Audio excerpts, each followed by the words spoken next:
Hola, ¿cómo están? El día de hoy vamos a hablar acerca de la viscosidad por el método de Oswald.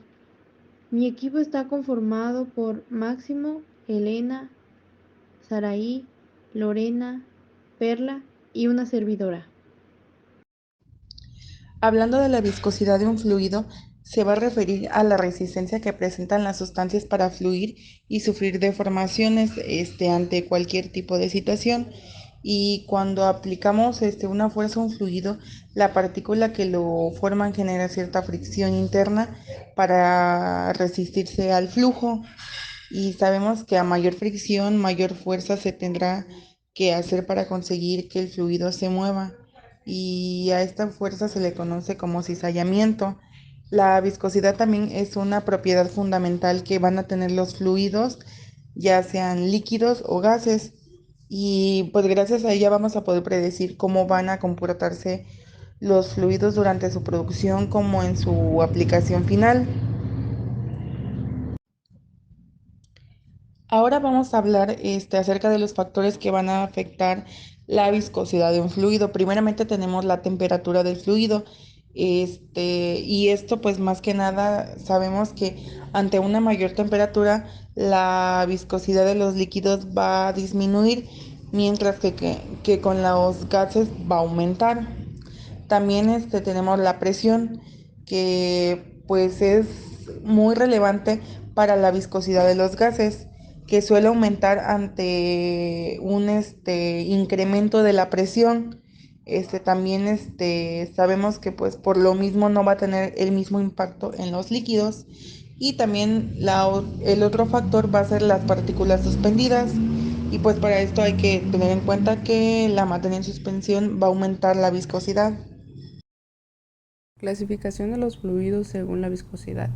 Según la respuesta de los fluidos a la fuerza de sellamiento, consideramos diferentes tipos de fluidos, como lo son los newtonianos, no newtonianos y los tixotróficos. Para empezar, la fuerza de sellamiento se refiere a la fuerza que actúa sobre un objeto o material en una dirección paralela a la superficie, causando que las partes del material se deslicen o se deformen unas sobre otras. Sabiendo esto, tenemos que el primer tipo de fluido es el newtoniano.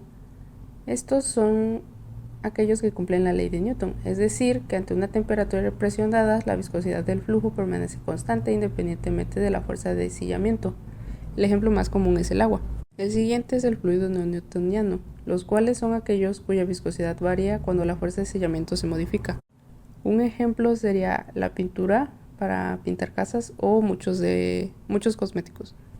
Por último están los fluidos tixotrópicos, que son aquellos en los que la viscosidad disminuye con el tiempo si se somete a una fuerza de sellamiento constante, es decir, que si se someten a una agitación continua se hacen más fluidos. Un ejemplo podría ser algún tipo de adhesivo líquido. Para medir la viscosidad en líquidos se puede utilizar el método de Oswald. Este tiene como principio fundamental la medición del tiempo que tarda un líquido en fluir a través de un tubo capilar bajo la influencia de la gravedad. Esto quiere decir que mide la resistencia que presentan las sustancias para fluir y sufrir deformaciones. Es decir, que cuando aplicamos una fuerza a un fluido, las partículas que lo forman generan cierta fricción interna para resistir el flujo. A mayor fricción, mayor fuerza se tendrá que hacer para conseguir que el fluido se mueva. Para este método se lleva a cabo un procedimiento experimental, el cual consiste en primero la preparación del equipo.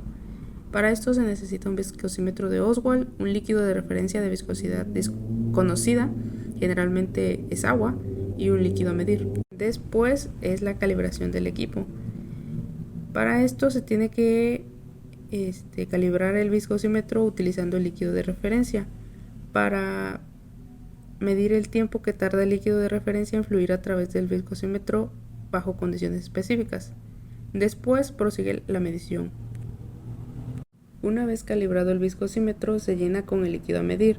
Se registra el tiempo que tarda el líquido en fluir desde una marca inicial hasta una marca al final del viscosímetro. Por último, el cálculo de la viscosidad. Este se realiza utilizando la ley de Poiseuille y los datos de calibración.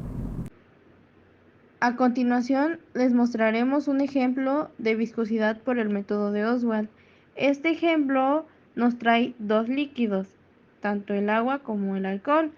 el objetivo de este experimento es que ver cuánto tiempo tarda en bajar tanto el alcohol como el agua para así poder pues ver la diferencia de viscosidades.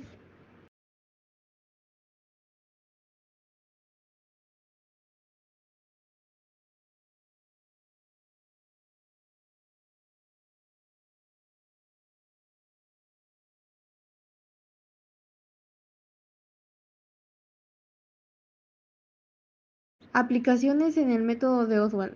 Pues realmente este método utiliza una amplia gama de aplicaciones tanto industriales como científicas y médicas.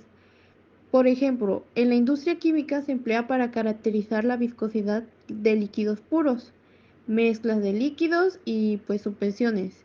En la industria alimentaria se utiliza para controlar la calidad de productos como salsas, aderezos y bebidas. Y en la medicina puede ayudar en el diagnóstico de ciertas condiciones de la salud, como trastornos de coagulación sanguínea. Bueno, concluimos que el método de Oswald proporciona una herramienta valiosa y relativamente sencilla para medir la viscosidad de los líquidos, aunque también tiene sus limitaciones y consideraciones, pero su simplicidad y fiabilidad lo convierten en una técnica ampliamente utilizada en una variedad de campos. Pues ya que al comprender los principios subyacentes y seguir cuidadosamente los procedimientos establecidos, los investigadores y profesionales pueden obtener mediciones precisas y confiables de la viscosidad de los líquidos. Muchas gracias por su atención. Hasta luego.